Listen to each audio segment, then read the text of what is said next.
There she is. Looks like Andie joined. Andie, down at the bottom, you can send in a request to join me live, and we'll go. I'll approve it, and it'll send through, and we'll go live together. In fact, there I see something popping up now. Let's check that. All right, coming at you now, and hopefully we'll see you soon. Make sure my volume's up so I can hear you. Okay, there she is. Hey, hey! How are you? I'm good. How are you today? I am doing very well. It's good to see you again. I was just saying. No. I was just saying that you and I had met a couple years back at AZA, and you also do kind of a lot of the ambassador educational work for your zoo. But I think you could probably tell everybody a lot better than I could. What exactly do you do? Yeah, I could. I know it feels like it was just yesterday that we were at AZA, but I can't believe it's already been like 2 years. That's kind of crazy. Exactly. Yeah, so my official job title is a cat ambassador trainer. So I'm an animal trainer, but I also like to consider myself an educator and a zookeeper as well, because I do zookeeping and educating as a huge part of my job. Right. The cat ambassador program has been at the Cincinnati Zoo for about 40 years. And it was kind of the first program that really got into cheetahs and cheetah conservation and having cheetahs as ambassadors. So first it started out with, taking cheetahs to schools, and then eventually we developed doing running programs at the zoo. And our founder, one of her missions was to make sure that as many people could see how remarkable cheetahs are, and wanted to make it accessible to everyone. So it kind of like set the foreground for our program, and it's really awesome because I've wanted to work with cheetahs for a while, and this is kind of the place to be if you want to work with cheetahs. So we have 10 cheetahs in our program. They're all hand-raised ambassadors, so they were not able to be raised by mom for a number of reasons. So we never take cubs from mom. This is always ones that needed to be hand-raised. And they spend their whole lives with us in our program, doing those things that I mentioned. But we also have a lot of other assortment of animals. We have 2 ocelots. We have servals. We have domestic house cats, because we love talking about responsible pet ownership.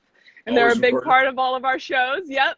So we talk about, getting your pet spayed and neutered, keeping your cats indoors, not letting them out free rein and hunting around here in the States and all over the place, since people don't realize that domestic cats are the deadliest of all cat species. Yeah. It's them. So we love having them in our program. We also have a red river hog. His name is Sir Francis Bacon. He's adorable. A porcupine, and we have 2 domestic dogs who are companions for 2 of our cheetahs at the zoo as well. So I take care of all these animals. I do the training for them, and also do all of the educational shows and outreaches and news and promos and all that fun stuff combined. So it's kind of a long-winded way of describing it. But but that's there's no short way to say that usually, because the work that you do is so multifaceted. It's not just one thing. You do many things, so it's worth taking the time to explain it all, and I appreciate that. Yeah, exactly. One thing that actually rolls right into that. You've explained what you do for the zoo there. One thing I like to ask, because we're all kind of dealing with it right now, before we jump into the animal encounter part, how has this whole pandemic thing impacted you? I know for many zoo care people that it's an adjusted schedule, but no one's really working from home, obviously, in our field. Yeah. And you're usually considered an essential worker, but for you personally, how has it impacted you? Yeah, it's been very weird. It's been over 2 months. We've had the zoo closed, and we had to split our teams in half. We already have a pretty small staff in my department. There's only 4 full-time trainers, so we split us in half in case any of us get sick. And then we also had to lay off all of our part-time, volunteer, interns, seasonals, which was really, really hard, because we really rely on them for a lot of our day-to-day functioning and care of our animals as well. So we've been functioning on less than normal staff, which has been it was hard at first, but we were able to our zoo pulled in some staff from like desk jobs that were full-time, because they're full-time, and had them train as like backup help for us in animal care. So that's been really helpful. We have someone from our PR team, Angela. She's awesome. I've been kind of training her how to be she calls herself like my keeper assistant. There you go. Why not? But so, that's been nice. And it has been hard for us. But you know, we're just kind of taking it day by day. It was really hard when we got the news that the Bronx Zoo had that tiger that tested positive for coronavirus. So we took in a ton more precautions, especially because we work so closely with all of our cats. You know, always wearing masks, always washing our hands before we feed them, before we train them, I mean, the good thing about zookeeping is we did a lot of these protective measures ahead of time. So we're pretty prepared for it. It's just that kind of anxiety of, you know, always feeling like, you know, you could do more, or, you know, if I could get it by going to the grocery store or something, and you don't know. So I think it's just the general anxiety of this, and also the zoo being closed has been hard for us. You know, we love educating people. We love our members. We love our guests. I mean, the zoo is not a zoo without all the people that come to visit the zoo. And so I think that's just been hard for us as well. So, and we still aren't allowed to open. I know some zoos have started, but our governor is classifying us with amusement parks and concert venues at the moment. So we're trying to petition to show that we can open in a safe way, encouraging social distancing, you know, limiting ticket sales, you know, ticketless entry, all this kind of stuff. We have a whole plan laid out. But we can't do it until we get the go-ahead from the governor. So fingers crossed sometime soon that we can open back up. Yeah, that's probably one of the more challenging parts for all of us, is that you know, we want to open and our members and guests want us to open, but it's all more deeply interwoven with the health departments and the counties and the states and all these other regulations. So we're kind of stuck at this, waiting for them to tell us it's okay, and then we can do it. So yeah, I feel for you. I feel for you. Right. And it has been nice too that, you know, working for a place that takes this so seriously and, you know, takes into account all the, you know, scientific factors of it. And, you know, we're doing everything based on the science, which is really nice to know that, like, we're doing things that are here for the safety of us and our animals. It definitely makes you feel better that you're working for an institution that supports that. Well, of course, you know, and I actually was having that discussion the other day with somebody that, you know, working with animals and working in the zoo environment, we're accustomed to biosecurity concerns, whether it's for primates or Newcastle disease here in California for birds, or, you know, a bird flu, whatever it may be. Our species that we care for, sometimes only particular species, we have to worry about that biosecurity. And in this case now with coronavirus, it's kind of like everybody. But we can take it in stride. Like you said, we follow the science, so we pay attention to it, and we go as safely as possible. So, yeah, it's a little bit different for us zoo people, I think. Yeah, it is. Diseases, yeah. Exactly. But I'm glad to hear, though, you are still being able to work and care for your animals, and I completely sympathize with you. That. Yeah, and I sympathize with the fact that one of the bigger components of your day-to-day job is missing, which is the guest to educate and help communicate our conservation needs for our wildlife. So I feel for you on that one. But of course, I do want to ask the whole main purpose of doing these videos, which has been a lot of fun for me. It all kicked off with just kind of trying to do something different and fun. I mean, you yourself know a lot of different facts about animals, and you have your set spiels. When you get a certain question, you know how to answer it to get the point across. You know, that's what we do. And I thought it'd be kind of fun heading into Endangered Species Day. Of course, it's already passed, but these are still going because we're having fun with it. Every day is Endangered Species Day. Right, for you and I. Yes, exactly. So the whole concept being is that I like hearing people, especially people in our work that we do, tell personal stories, because when we tell those stories, we kind of go off script sometimes. We're not necessarily just hammering home our conservation messages, which are important and we will keep doing. But it's kind of fun to get that emotion going of a memorable encounter. So I will pose a question to you and let you take it away. Andie, what is your most memorable animal encounter? All right. Sorry, my dog might be interrupting it sometimes. Oh, that's fine. Your dog can be totally fine with this. Yeah, I mean, he's like, I'm the most memorable. As soon as you asked that question, he came over. He's like, it's me. Here I am. Okay. Yes. Perfect timing. Yes. He says, do not say another animal right now while I'm here listening. Yeah, it's me, Mom. That's so funny. Okay, so his name's Timber. This is Timber. Yeah. I love it. He's a giant Saint Bernard. Yeah. Okay. All right. We'll try to do this. So I was like trying to think and like narrow this down to one memorable encounter. And I think I got if it has to be two, you know, if we have enough time, we can do two. Okay. So I have like, they both are memorable for different reasons. So I think my most memorable one, like from my childhood, and that kind of like inspired part of my drive for, you know, loving wildlife and the outdoors, is like, I've always obviously my handle. I've always been obsessed with pandas and giant pandas. It was kind of like my name growing up. My family called me Panda. My mom loved pandas. So I just like grew up, had panda stuffed animals everywhere, just this crazy obsession. I would do projects on them in science class and everything. And when I was in 5th grade, we took a family trip to DC. I'd never been out there before. Okay. And, you know, everyone was excited, DC, the nation's capital, all this stuff. But all I could be excited about was the fact that it was one of the only zoos that had giant pandas in it. And so, like, the whole time I was just like, when are we going to the zoo? When are we going to the zoo? When are we going to the zoo? And they had all these panda statues all over DC that were, like, painted by different artists. I had to stop and get a picture like with each one.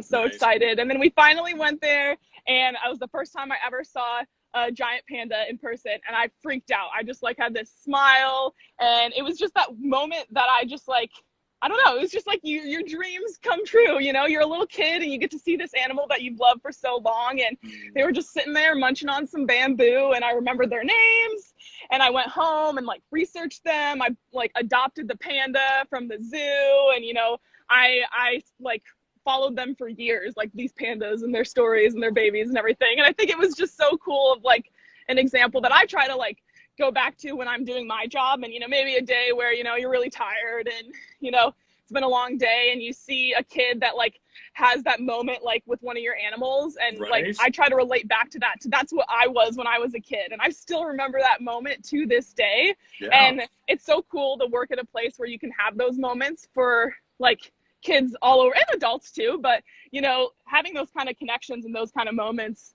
are what I really think helps people to want to help save wildlife, connect to nature, and you know, connect to the world on a greater sense. So I always go back to that one moment when I see a little kid that freaks out about seeing a cheetah and says, "Oh my gosh, I love your job, it's the best in the world." You know, like, who knows, maybe one day you could be doing what I'm doing. So yeah, true. Yeah.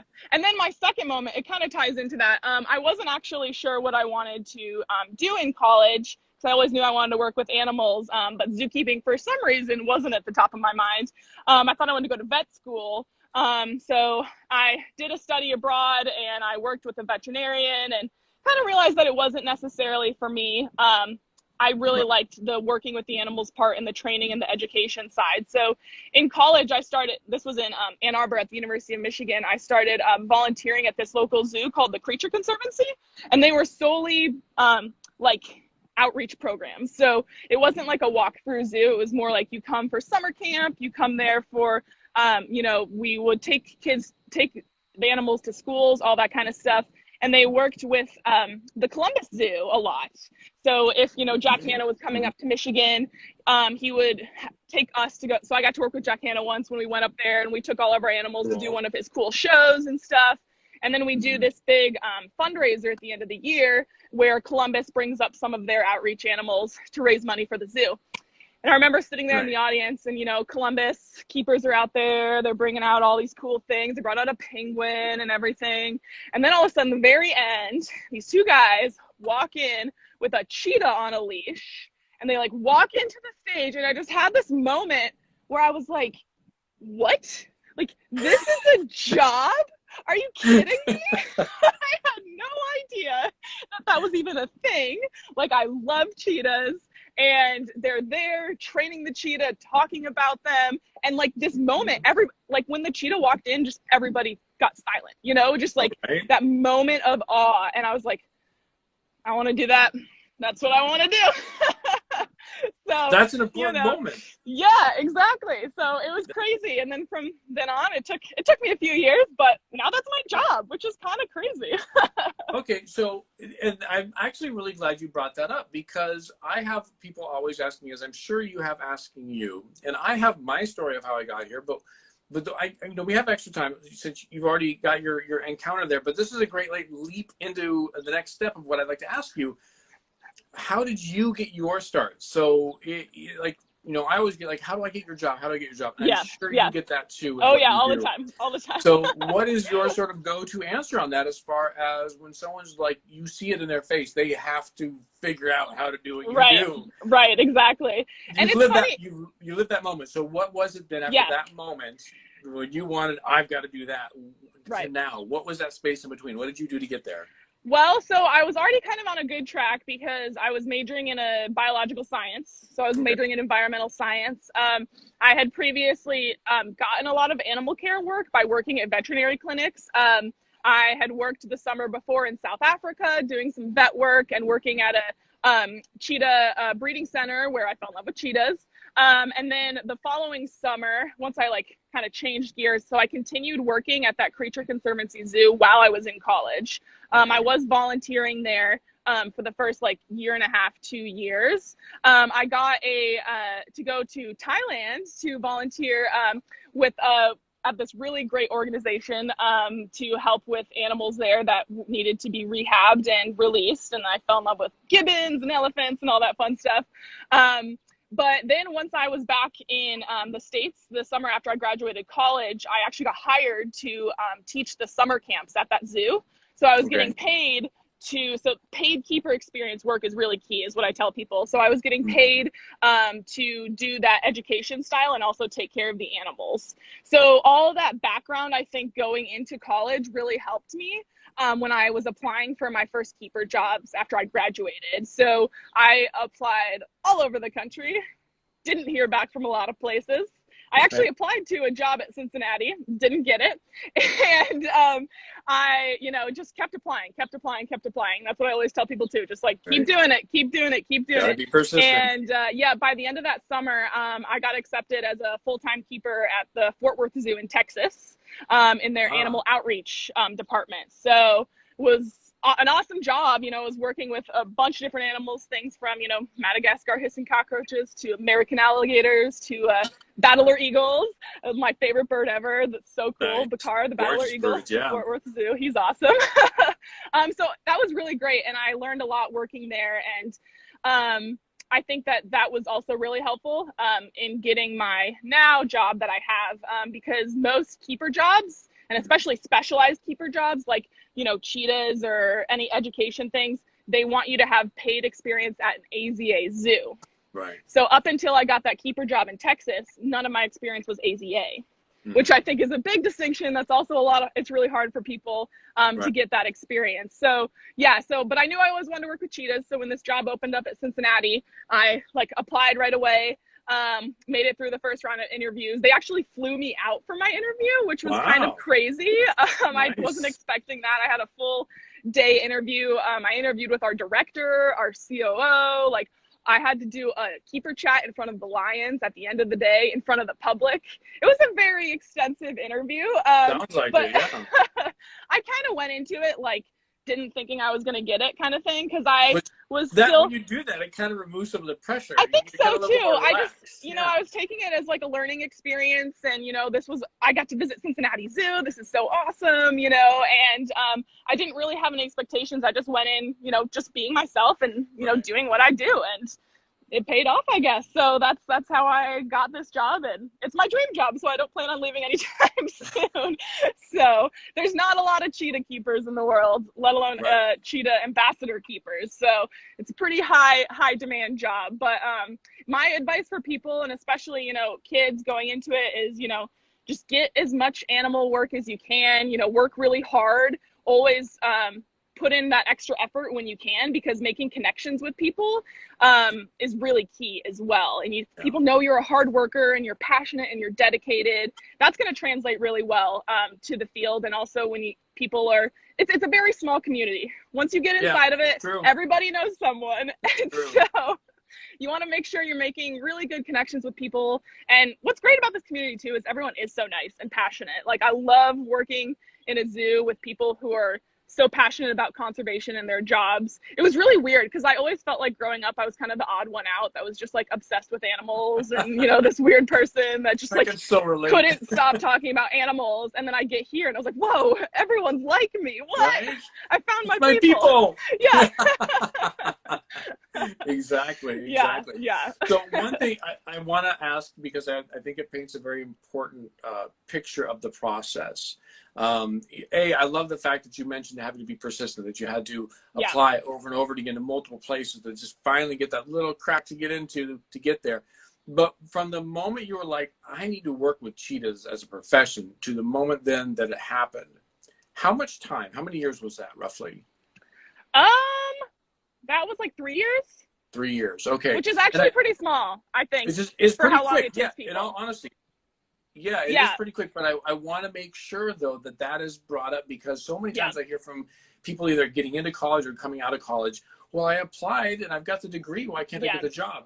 yeah. And I was, excuse me, I try to explain, ooh, excuse me, I No, try to okay. explain that it is a process and Yeah, that it's not just an immediate, you graduate, you're a viable candidate. I mean, you might check that box, sure, but the process, like you mentioned, of gaining experience and then gaining experience in an AZA facility, the yeah. fact that you had to move around to do that and work I at think different that's something that's places. also pretty underestimated too, is a lot of people love their zoo that they grew up in or the zoo that they where they live, Right. and you're not often going to get a job there, and you have to be willing to move sometimes across the country. Like I moved to Texas. I had never been there. I had never been to the zoo. I had no friends, no support system. I just moved Right. because Right. this Because was you the had to. job. I had Yeah. to, you know, and I Right. think that's what really made the difference in me getting this job, because I know there's a lot of people that um, will stay in one place for a really long time. And unfortunately, unless a job opens up, and especially at a lot of the really good zoos, people never want to leave. So it's really Right. hard to get Right. in at a zoo that you grew up in, or one of the, really good zoos. They're all good, but, like the big high profile zoos like San Diego, Right. Well, and Um, yeah, or whatever your final destination of choice might right, be, people need to realize that sometimes you got to bounce around a little bit. That the line isn't always straight from college to where you want to right, spend the rest of your exactly, career. There's exactly. sometimes a little bit of zigzag to get there. So that's the Yeah, important point to bring up. right. And and you had mentioned also too then being a hard worker. I think that it really needs to be reminded for those who are wanting to do work like yours or mine is that even if you're not in the dream position of that you want to be in, you still better kick butt, because when somebody calls to check on your references or check a manager you once had and you weren't feeling very committed to the job, you didn't feel like you're going to be there, so you didn't give it your all, that's going to reflect then on the reference versus, Definitely. they say, oh yeah, I mean, I knew they always wanted to work with cheetahs. I'm glad that they're applying for that job, but we're going to miss them. That's what you Yeah. want them to say. So, Right, right, exactly. And I think it's also uh, just, I think people underestimate how competitive this field is. right. Well, Um, like you said, there's not a lot of people, not a lot of there's positions available. there's not, and I So, think you have to take that into account. Like, it's like when you're trying to get into a really big Ivy League. You can't just be meeting the requirements. You have to go above and beyond right. to show why you are the top candidate, why you're working extra hard, and also be able to work with people. I think Mm-hmm. people go into the zoo field thinking they're just going to work with animals, and you need to be really good at working with people too. Yep. Like, you work with people almost more than you work with animals in the zoo field. And so being able to work as a team collaboratively is really important. And also be able to talk to strangers, to Yeah. guests, Communication skills. Yep. talking. Yeah, exactly. We talk, all the time, and our shows are upwards of 700 people. We go on the news and we talk to, million, like, you have to be comfortable at doing that. It's not something that you can get overnight, but like practicing that kind of thing Yep. is also going to be really helpful and set you apart from other applicants. Right. Because there's so many people applying. You have to have those different things that are going to make you outshine and look a little bit different. It's really hard. It's really hard, and I try not to discourage people from doing it because I think it's the best job in the world. But I also like to tell people what it is. Here's what you're getting into. You got it. Yeah, you have to be realistic about the expectations and what you're getting into. That's for sure. Yeah. So, no, Yeah. it's good stuff. Well, we're almost out of time, but before we wrap up, I love ending on this question because every one of these I've done so far, everyone's kind of given their own take on it. And I love it because I'm learning stuff too. So in your profession, you have your spiels, you have what you're supposed to say, as do I. This, again, was all born out of the idea of we're leading into Endangered Species Day. You half jokingly, but half seriously, every day is Endangered Species Day for us. When someone approaches you after you've given a talk or a presentation and says, hey, I've got a question. I mean, I'm only one person. What can I do for endangered species or for conservation? What's sort of your go-to answer on that you feel is most impactful? I think the best thing that you can do is, make changes in your personal life that seem small. And also tell people about your experience that you had at the zoo, or like why it was so meaningful for you. Share your stories, I think, is a big part. Sharing why you loved seeing the cheetahs run at the zoo and how, now you're going to, you know, recycle because it's better for the environment, and telling your friends about it. I think communication and education is the biggest thing. And, you know, we all know, you know, we should recycle and we should be greener and, you know, we should eat less meat, all these things. I don't think there's one specific, you know, being green thing that's going to make a huge difference.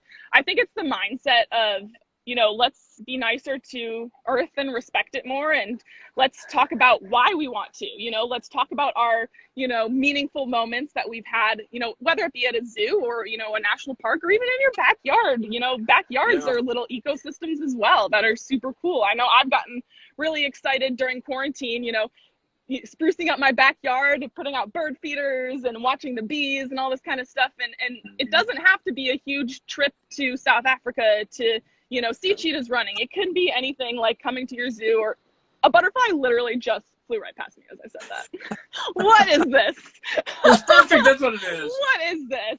So I think just sharing our stories is really great. What we're doing right now with us and your friends and your family. And that's my biggest thing. And that's why I love doing this, you know, at the zoo, obviously. But I think social media is you know, a really big thing that can help a lot of people and have the reach that we need. It's really come out more during, you know, quarantine, now that we all have to be on our phones more because we're stuck at home. But it's also really cool because we can reach more people. And I know I've done things on social media that I never thought I would do, like get a TikTok. I have no idea what I'm doing, but it's cool. But you're doing it. I'm reaching so many people, and I have so many people talking to me and asking me questions about how to become a zookeeper. How can I help? Cheetahs are awesome, you know, and that's kind of what the goal is of our jobs. And I think, yes, I know. And I think zoos in general is to connect people to wildlife and hopefully help to save them. Yes, thank you. Thank you. You had to make your appearance here at the end. Apologies for the really heavy breathing. No worries, no worries. Well, thank you, Andie. I can almost see, there you are, Andie. Thank you, Timber. I appreciate you guys taking the time to share your stories. Thank you for having us. It was so wait, good before to we see go, you again. You had mentioned TikTok. Where? So obviously, anybody who wants to follow you who's going to watch this, I'm going to put this on IGTV later. So this will be on IGTV with a link to you. They can follow you here on Instagram. But is there anywhere else you want people to come see you? Obviously, you're on TikTok. Is it the same handle, or? It's Zookeeper Andie on TikTok. And then the biggest thing that I would love for people to check out right now is the new Disney Plus show. It's A Dog's Life. They actually came to Cincinnati and filmed an episode with us at the Cincinnati Zoo and our dogs, our cheetah companion dogs. Perfect. Yeah, and it's really cool. You can see I do a little interview on there, and it's just adorable. It's the voice of Goofy, the voice actor for Goofy, who does the whole show, and it's so cute, so adorable, great for kids, and it's awesome because it's the Cincinnati Zoo, so it's really exciting. Great. Wonderful. Good. All right. Well, again, thank you so much for taking the time today for joining me and sharing your stories. And I'm going to go ahead and sign you off, but I'll stay on for just a little bit longer. And then in about an hour, I'll post this over on IGTV. Anybody who's watching now, if you put any questions in the feed as it goes through, we don't have time to go through those and answer them today. But if you want to circle back to the post I'll be putting up soon, or on the IGTV, you can add your question there, and Andie and I are going to answer it afterwards. All right? Yes. All right. Thanks, Andie. Thanks so much, Rick. It was good seeing you again. Yes, good seeing you too. Take care. Bye. All right. Well, that was my friend Andie. You know, you gotta love that because her stories that she shared really kind of bring it all full circle. We've heard a lot of different stories, but the fact that hers were that moment of finally getting to go see the pandas that she's been dying to see there at the National Zoo, and getting to see them and fall in love with them that much more, kind of reinforces that whole concept of why zoos are important, if for no other reason, so people can make connections to wildlife like that. But then the other side of it too, where she was a young adult and she saw people working with cheetahs doing wildlife ambassador education work. And then she's like, I need to do that. And now through the process of her education and her volunteering and everything else, look where she is now, what she's doing. It's pretty cool. I really like those stories. So I'm going to go ahead and sign off. I've actually got another meeting I've got to jump into in a matter of moments here. So I will say, take care, everybody. It's Thursday. Oh, and if you're watching this before 7 o'clock on Thursday, Jordan and I are going to be joining forces today, or this evening at 7 p.m. to do another live, similar to what we did last week. Jungle Jordan and I are trying to do something every Thursday evening at 7. So we will see you there. All right. Have a good one, everybody.